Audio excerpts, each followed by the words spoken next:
Thank you very much, and good evening to the members of media. Yeah, honestly speaking, it was a very competitive game. I think it's exactly what we anticipated. And I think you could see that we are playing against a very mature team. They knew that the inner spaces are closed. Now they had to go wide, and when they go wide, they increase speed, forcing those 1v1s, 2v1s. And if I can show you my notes, I think the first goal, the third goal, it's more or less the same.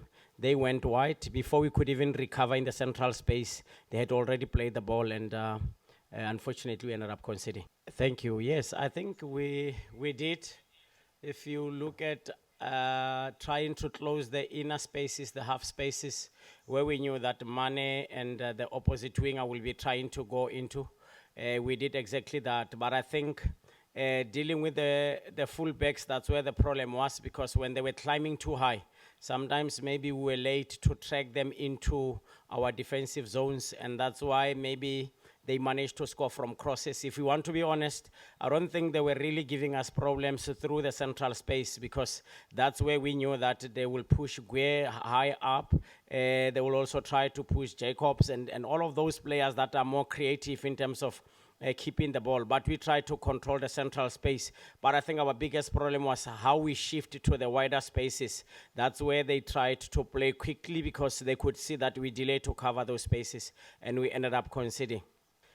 Unfortunately, it was against the top team, and I think, honestly speaking, we did well. Well, in terms of dealing with certain impact of their game, in making sure that they don't really dominate. And I'm happy that they did not dominate the central space, where when you look at some of the goals they scored against Kenya in their match, how they played against Brazil, they were dominating the central space. And I think that's one part that we did well, especially the half spaces. But honestly speaking, let's be honest, the quality on the side, I think, makes a difference today, because they could not break through the central space, but they were very aggressive going wide and bringing those crosses. And I think, again, it was a matter of saying they knew that we'll form a line every time they go wide. So their striker was always dropping back, and he was always alone between the lines, and that's how they managed to score. I think one thing that we needed to do was to say the ball is going wide, we need to organize the central space. But the ball was going wide, and we were chasing the line, but forgetting that there are players that are coming in late, or they delay to get into areas. So these are lessons in a game of football.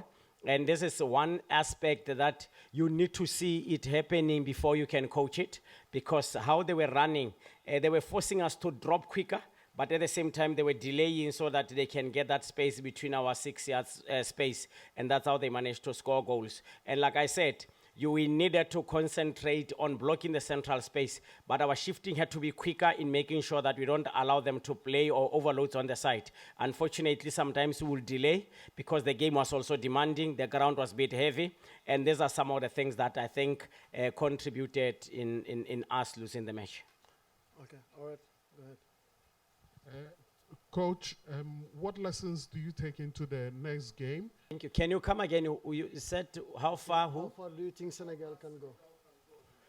Can go into competition? I think before we play Senegal, we knew that they are the defending champions, or one of the favorites for the tournament. And obviously, we had to firstly try and nullify their strength, and make sure that we try our level best to make sure that we don't allow them to do what they are good at. And I think at some point, we had it. I think the second goal really came at the period where the game was starting to balance, because we were starting also to play. But we made a mistake, and they scored the second goal. And obviously, in a game of football, playing against a top team like Senegal, you'll sometimes maybe struggle to come back into the game. But we need to be honest. You can see that even when they make substitutions, there's understanding of how they play. Their identity is very clear. Open the ground, force 1v1s, overload with fullbacks, or underlap with fullbacks, and that's what they are doing. Or drop the wingers into the half spaces and push the fullbacks high. And that's one thing that they have been doing consistently. So even when they made substitutions, it was very clear that they wanted to occupy the inner space to open the wider spaces. So I think we had to learn also to say, these are situations that we need to deal with. These are some of the things we did at training. But obviously the resistance and maybe the pressure from training to a match are completely different. Because the first goal, we knew that there will have to be that underlap that we have to track, and unfortunately we're late to deal with that. But I think it's a team that one would say they are very competitive, and obviously winning the match against us should not maybe make them be complacent and think that they have already won the competition, but they are doing well, honestly, and they are very structured, very disciplined. You can see that most of them are playing football at the highest level. We'll take one last question for the coach here.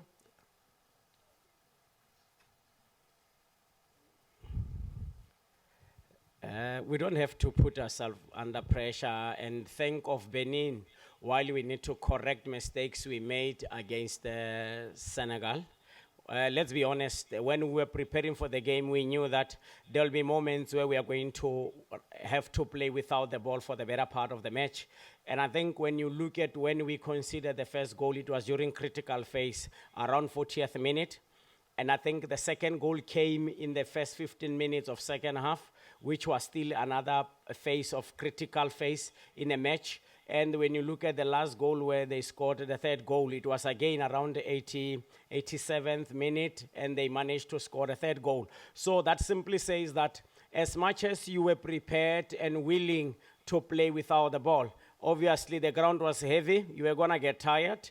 Sometimes your actions might be delayed because of the pitch, or maybe you might be overloaded and ended up conceding. And that's exactly what they did. And like I said, there are moments where you could see that we are playing against a very mature team, where they wait for you to make a mistake. If you can profile and analyze the last goal, I think they could see that we were not properly organized on the left. And they played so quick that when we recover, the ball was in the back of the net. So these are some of the things that we need to say.